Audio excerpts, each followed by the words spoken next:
Just give us your thoughts on that. What really stands out about that? Well, obviously they got one of the best defenses in the country. They just continue to build on their scheme and the details of it, and they've been able to get a lot of experienced guys out of the portal. They have good size along their front line. Bryce Williams is averaging 20. Has a lot of experience, very good player. Season's a guy that really helps him with his ability to change a game with his shooting. Jawan Gary's experience to play the 3 and the 4 allows a lot of versatility. He's a good two-way player. Good guys along the front line, new guys. They just keep growing. The program keeps growing. They obviously beat us last year, and I thought they were the tougher team last year, and only the tougher team wins. So we're going to have to do a better job of executing, doing a better job. You're down in the basketball, just everything in general.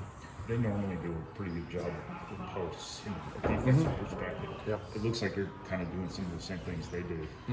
What is it about their style of post defense? Well, they just hold they hold their low man. A lot of people hold their low man. They're just very detailed with it when they hold their low man, whether you're trying to drive the basketball or whether you're trying to post the basketball.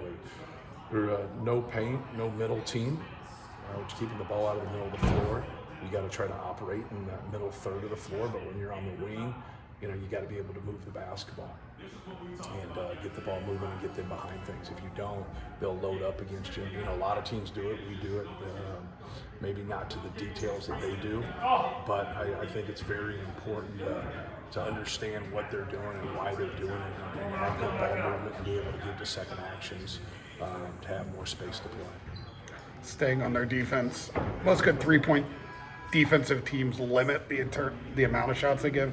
They give up like 50% of their points from the 3-point line, while I think holding them from 30% shooting. How do they do both? Yeah, they good pressure there. They try to keep that penetration away from getting to the middle of the floor. They try to keep it on the side and then make it hard for you. That's why you'll see a lot of skips be open. That's why you'll see a lot of people, when they do go inside, if they know what they're doing, they get a lot of cutting action. They get a lot of different people that are coming in there. Because if you don't, you just end up on the perimeter taking tough shots. And they do a good job. You're still going to have some of those possessions. You just want to try to minimize those possessions. But they've done a really good job. They've gotten better from year to year, and they keep building. And that's a heck of a statement, because even though they have experienced players, they don't have a bunch of experienced players of being there. But they got about half their team that do understand it, gotten it, been there for more than 1 year, and now they're continuing to grow. And that's what a good program's about. How much of the defensive success you guys had in these last 2 games was about those individual matchups, and how much of it is things that can be carried forward, I guess? Yeah, there's a lot of things. A lot of the things you're talking about to the strengths of Nebraska is things that we've been able to do in the last 2 games: keep the ball out of the middle of the floor, disrupt their best players, make it hard for them, give them a lot of attention, without really exposing yourself in terms of getting fouls, giving up layups, or stepping wide open threes. So hopefully you want to continue to get carryover. That's the whole goal of coaching, is to be able to sustain some success that we've had on the defensive end, and then just keep getting better with it. Just a really low turnover totals here lately for you guys. Is that simply a matter of getting away from those 4 problematic matchups and prior to the resumption of the Big Ten play, or is it something your team's doing a better job of? I think just taking care of the basketball, and I didn't mention in the last question, but taking care of the basketball helps you on defense, because you're constantly setting your defense instead of playing from behind in transition.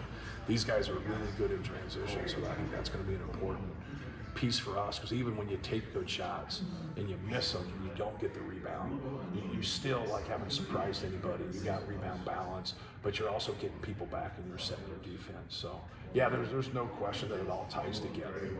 The better that you can be on the offensive end, the better that you can execute. I thought our execution was really good every night. We just didn't finish plays by making shots, and that's something that happens. They always say defensive rebounding travels. Sometimes you don't pack your jumper. And that's part of it, and that's what we were able to do. We didn't shoot the ball well, but I thought we played well. I thought we did some really good things on both ends. Heard you mention the other day, and I don't think you intended to say it this way, but you said you can rest on the defensive end a little bit because of the guys who put on the ball. Yeah. I know he's obviously using the energy, but he can expend more on the offensive end and kind of hide on the defense and get those skip passes. Yeah, things well, like that gets you beat if you do. That's what it actually does. So, like defensively, you got to be aware. You got to be, you got to understand what's going on, no matter if you got a key matchup or not, because team defense is so important. How is he kind of?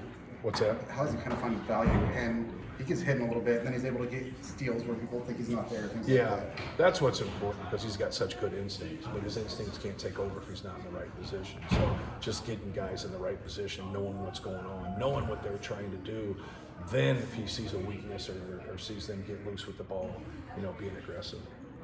All this travel back and forth, you come home for one game, go to the West Coast. Is that an experience thing you lean on with just staying focused energy-wise? Yeah, I mean it's part of it. Like you're going to have it at some point in your schedule. Like everybody's going to have it. Obviously, the West Coast teams have it more than the traditional Big Ten teams. So it's part of it.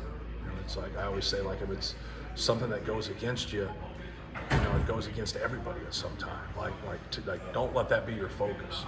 Let the game be your focus. You do everything in terms of travel and preventing injuries, and you do everything in your power to help your players be ready to go. But the mental is more important than the physical. Now being sharp, now understanding, what the game plan is, how we want to go about it, and then just staying connected.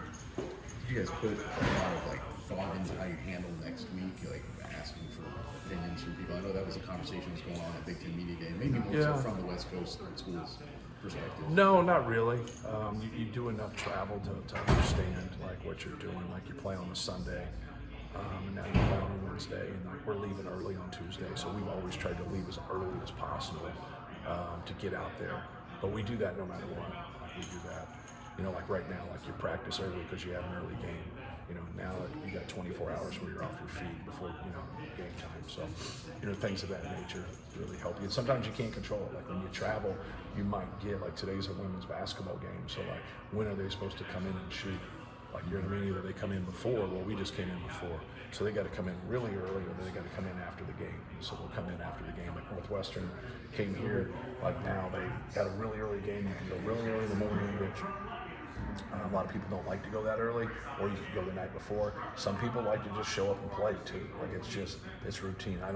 I like to get in there at least once, but there's times there's concerts or women's games or whatever it might be to where you can't get in there. But then in those games we tried to get to the arena about a half an hour early and then just shoot extra earlier there. So you have enough experiences where you want to stay on your own schedule, but sometimes when you travel you can't get to the schedule that you want because the times aren't offered to you. So you just do the best you can, but you don't let it be a key factor, even though sometimes it is a key factor. I don't talk about it that way.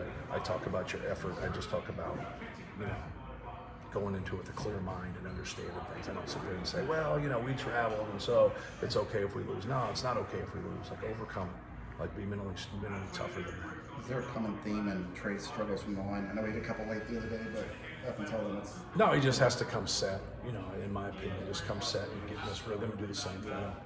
Don't mix up what you're doing. Don't have that mental gymnastics. And everybody has that mental gymnastics when they miss a couple shots. It's no, everybody has a slump. Everybody has different things. So, even the great ones that can shoot the basketball go through a little bit there. They always go back to their routine. They always go back to doing the same thing that they do before and shoot. If you're making a mistake and you're changing things right there, you're going to struggle. You're going to struggle. You got to stick with your routine. You got to